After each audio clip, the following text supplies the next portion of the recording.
Oh my god, hi guys, welcome back to my channel. It is another reading vlog, which is technically a part two of the reading vlog. So, in this vlog, I'll be reading Catching Fire by Suzanne Collins because I want to read the Hunger Games trilogy for first time since the seventh grade.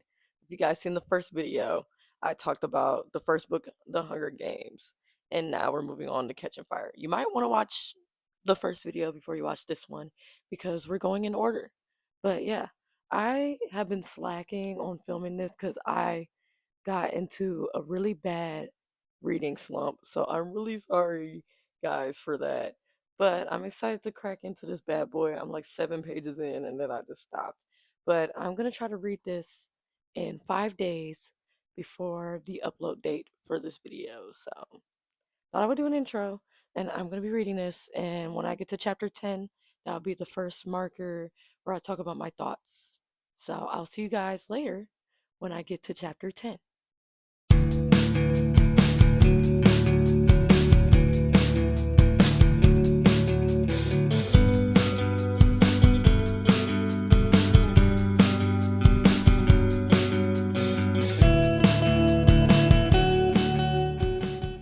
All right, I made it to part two of Catching Fire, and I have some thoughts. I have a few thoughts. So, we'll start with Katniss. I didn't realize how unaware of the revolution and things like that she was. I mean, I knew she was unaware, but I thought they were actively trying to keep her unaware.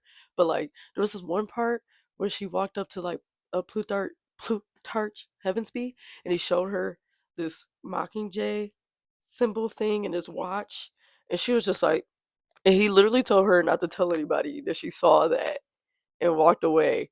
And she thought he was still technically the enemy, like the game maker enemy, and she was just like, he probably just had that because he didn't want all the people in the capital to find about a new fashion trend because Mockingjays are a fashion trend, which I can understand how she got to that conclusion, but it just felt like, oh, you're so close, sis. He was trying to show you he was an ally or something, sort of. But I get how she probably wouldn't understand that because she wasn't even thinking about revolution or uprisings and stuff like that at that point. So I kind of get it. I'm not gonna judge her too hard, and she is also a teenager because this is a YA book. But yeah, also the thing, everybody big thing that they talk about with this book is the love triangle with Gail and Peeta. Honestly, I do feel like, because people's all like, oh, she never liked Gail, or she never liked Peeta, or she never liked either of them.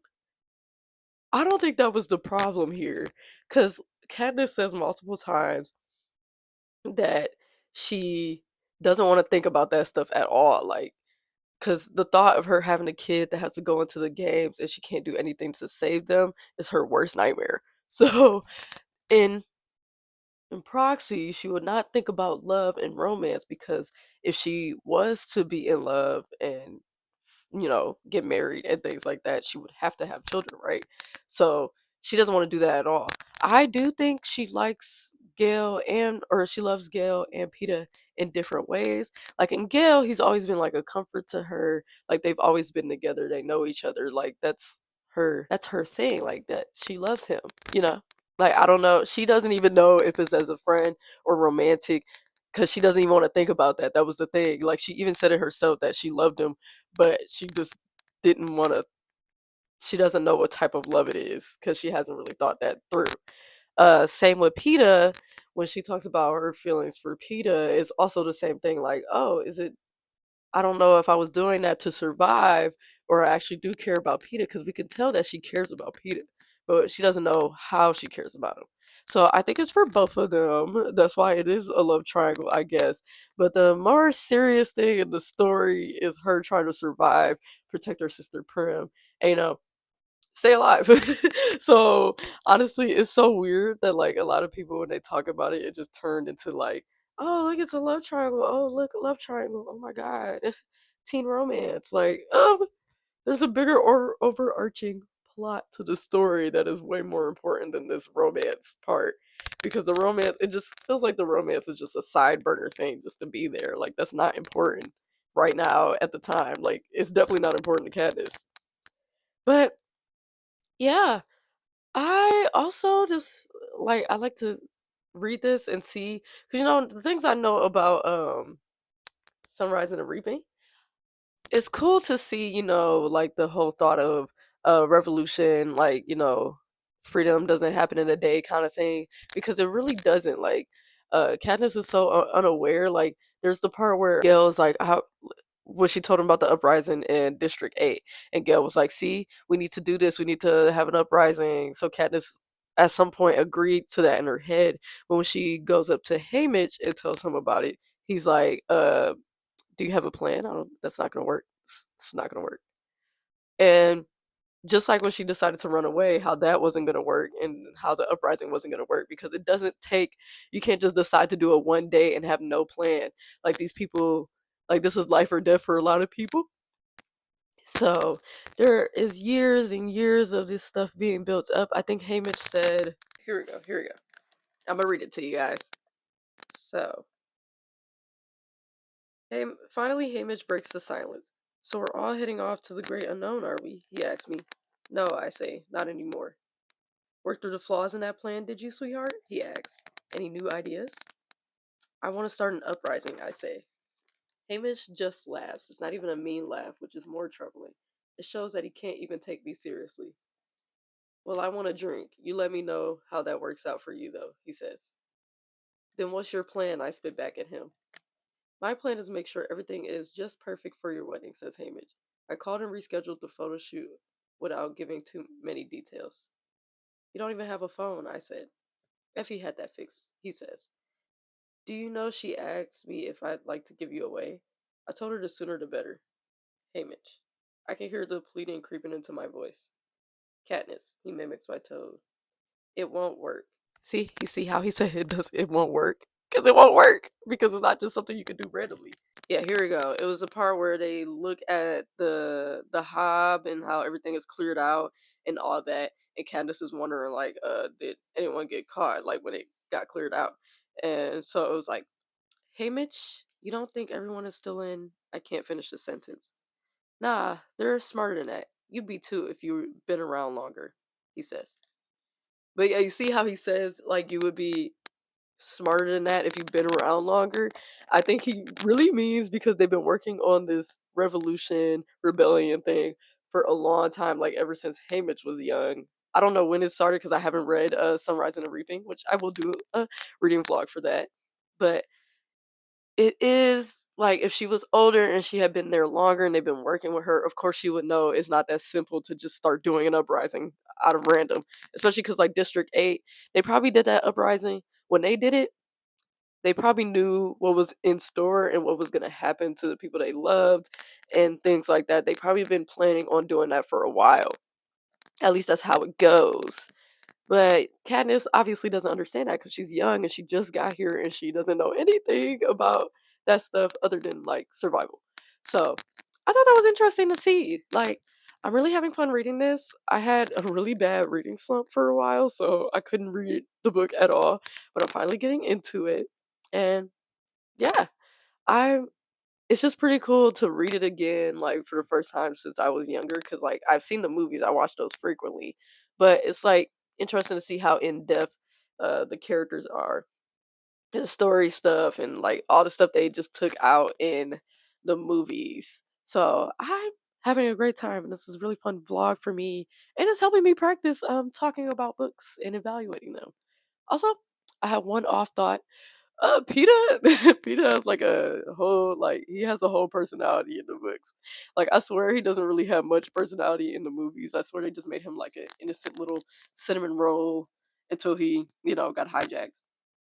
But he actually has a personality. There's a scene where he finds out what Snow was telling Katniss, and he finds out that Hamish knows like about the whole thing of them pretending to be in love. It makes Snow believe that they're in love and things like that. He found out after he had done that donation thing to Rue and Thresh's family and the whole shooting the whole and the whole thing happening in District 11. and he was really upset, like thrashing things and throwing things and just crashing out, like because he just really thought they thought he was dumb and that he shouldn't be let in on that info. And I don't know, I just feel like we're getting a lot more character, even with Gail. Like you can see Gail has always been into that revolution thing. He's been talking to people in the mines, like while Katniss was gone and unaware of these things, like he talked about it. And I just feel like that is important information. But yeah, I think it's pretty cool to just see what it's like in their heads, in these characters' heads, even in Katniss's, because that is the dominant head that we're in. But yeah, so now we're at the part two, the quell. So it's gonna get serious, it's gonna get good, and the parts are shorter. The first part was longer than the rest, so yeah, I'm excited. I'm ready. And I will see you guys when I get to chapter 19. I'm pretty sure is the third part. But yeah, peace. Hello. So, I have not finished the 10 chapters yet, but there's some things in discourses going on the internet which is crazy. So, there's this author, Allie Hazelwood. I read like two of her books. I liked The Love Hypothesis, and I did not like Love on the Brain because it just kind of felt like the same book in a different format, which is fine. It's an opinion, you know. I have not read her other books. I do want to check them out though. I'm gonna see if I like them. But there's this whole thing going on the internet right now, which is weird. Allie Hazelwood had an opinion about the Hunger Games, which is on topic into why I put it in this video. But she is Team Gale. um, but for some reason, her being Team Gale is enough to make these people bully her off the internet, which is really weird. Especially when there's authors out here like SJM being evil and racist and things like there's or J.K. Rowling, the transphobic author. But it's really weird to me to run somebody off the internet like that, especially because Allie Hazelwood is known for advocating for marginalized authors. She uses her privilege and things like that to, help other marginalized authors and put them in the spotlight and things like that. So it's just weird. But when I first saw it, I was like, "Oh, why would you be Team Gale?" I don't get that. It's more on the fact that she said, Peter was useless, which I think is strange. I would say he, he didn't do things the way that a lot of people would think is helpful, but it was definitely helpful, especially like if it wasn't for Peter, Katniss would have starved to death. And then this whole story would have never happened. And though it was a weird and like way that Katniss didn't want to happen, he, is the reason she survived the first games, at the end at least, because of the whole romantic angle. If she didn't have that, it would have been a little bit harder for the Capitol to like her and things like that, which is rather unfortunate. But that was the way that PETA helps a lot. Is the fact that he got the Capitol to like them. Though I'm also not a Gale hater like everybody else is, because I do not think he's the reason Perm, like he didn't kill Perm. He's not responsible 100% for that just because he designed the bomb.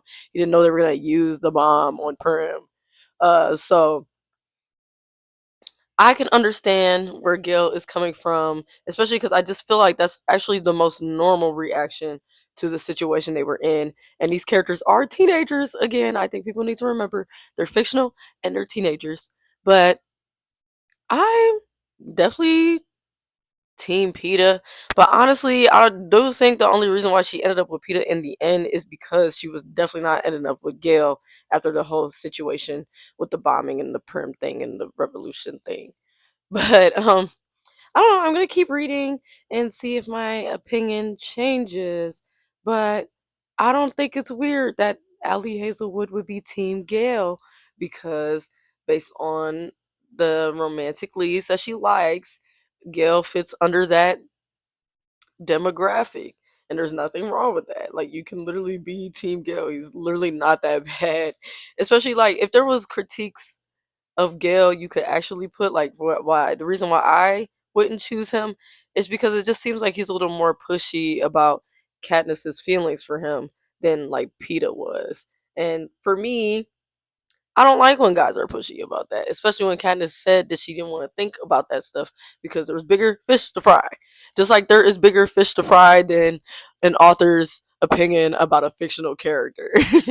So that I just felt like I had to come on here and comment about that because I just felt like it was so stupid and bogus that people would be mad about that. you know? Like when I first saw it, I was like, hmm? But I wasn't mad. I was just like, that's weird. And then I thought about her books that I've read, and I'm like, well, that kind of tracks. It makes sense. And then I left it alone because there's bigger fish to fry. There's a whole thing with ICE and the immigration and all that going on, and it's really bad. There's a protest. The whole climate of this country right now. Like, come on, guys. You got bigger fish to fry than an author having an opinion about a fictional character from a book that's old.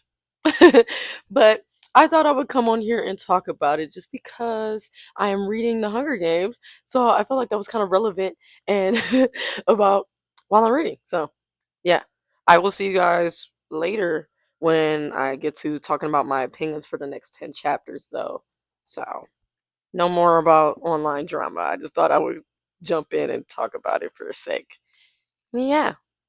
Guys, I am halfway to the third part, so I'm on chapter 15. Since there was a lot to unpack, I figured I would do them in halves for the second part because it's a lot. It's a lot to unpack. But here are my thoughts from chapter 10 to 15. So let's start with when Katniss runs into Twill and Bonnie. They're from District 8. They just did the revolution. They're talking about going to District 13, which is interesting because I didn't know she even knew about, or at least that people wanted to go to District 13. But there's this whole thing that they keep playing the same footage from District 13 and that they don't really know what it looks like over there. But Twill and Bonnie want to go anyway, even though Katniss doesn't really believe that anything's gonna be there and anything's gonna happen. So she's just like, oh, I think they're going, and they don't know where they're going. So that was interesting to see. It was just interesting to see how they talked about the revolution and all that. Also, they didn't, they really show how the peacekeepers coming into 12 changed everything. Like they shut everything down. Like even the fences were back to being electrically charged. So Katniss had to jump over a tree to get down, which was really bad. I was really nervous for her there.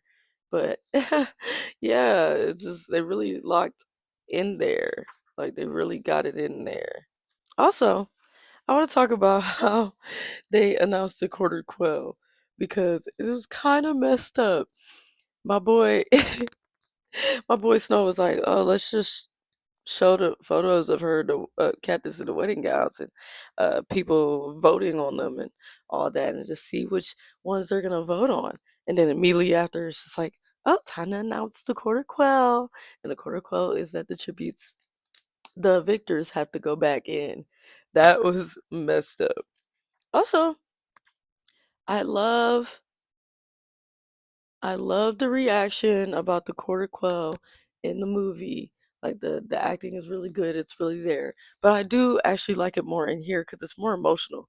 I literally almost cried reading it. Like her reaction to having to go back into the games.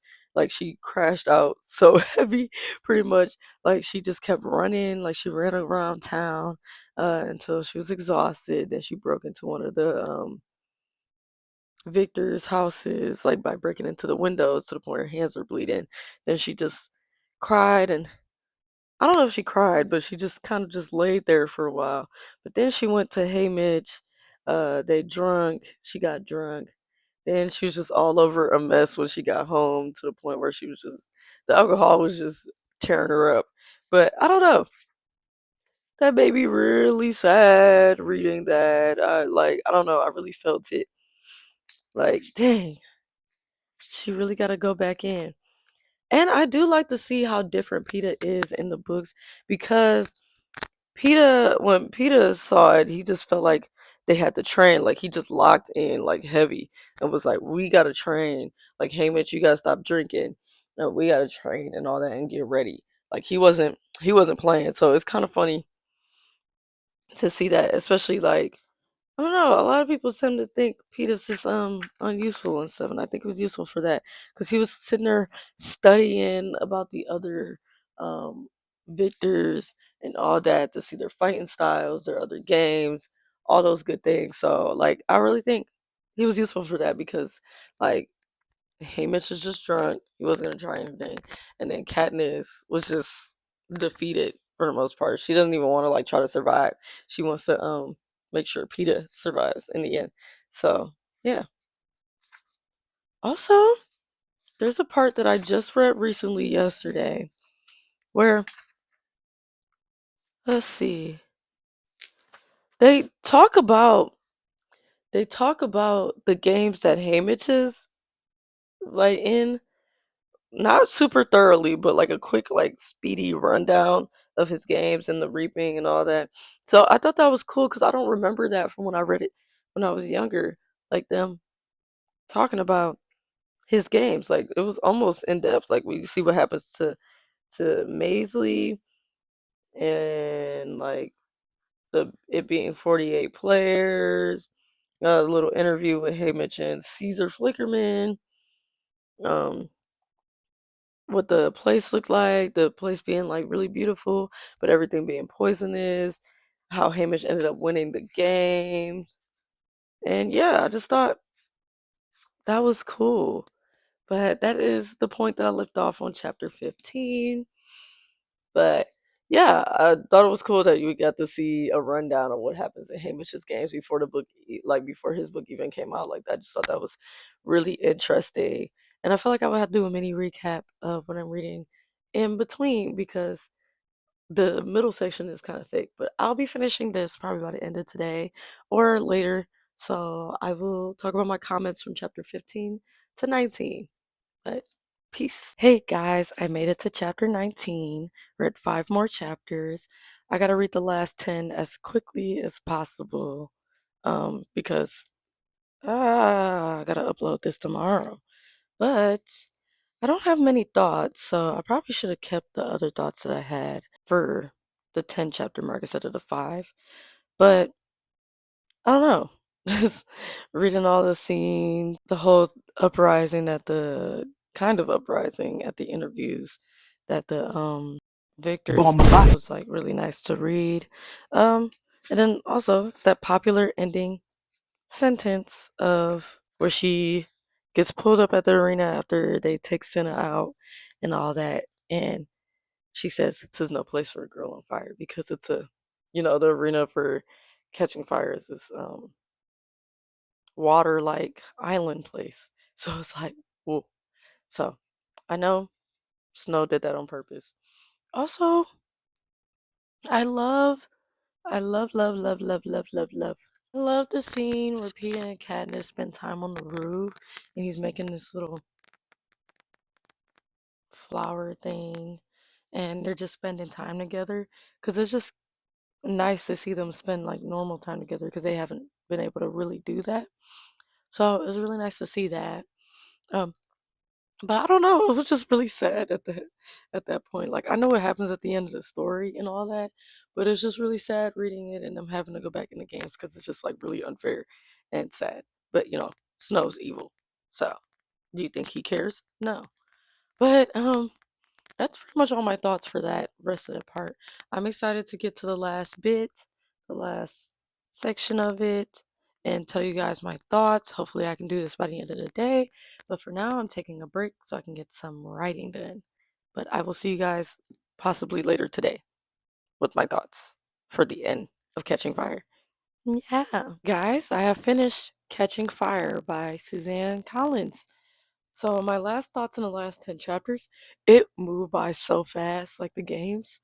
Of course, I think that is how the movie kind of goes a little bit, but it was moving so quickly I could hardly process everything. But it wasn't too different from the movies. There was the part where they talk about, Peter and the kiss, and Peter's talking about how he has nothing back in District 12. So they talk about that. It's kind of like Peter's confession, I guess. Anyway, it was really cool to read it. There was a lot happening really fast. Um, Katniss, I think it was hard for her to click that these people were there to keep her alive because she's the Mockingjay. But she won't really know that until the book Mockingjay. But yeah, it ends with Gail telling her that there is no District 12 and that District 12 is gone, like the same way that they did to District 13. And yeah, but my thoughts on the whole book altogether is honestly, it holds up. I still really enjoy the story. I think I enjoy it more that I'm an adult and can understand the things than when I was a preteen. But yeah, I think so far, I think I like the first book more than Catching Fire.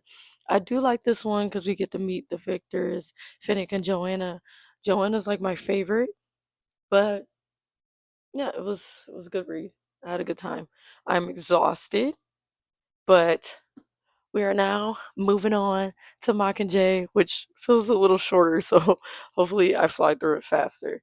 But Mockingjay video will be a little bit later. I'm gonna have some videos in between until then.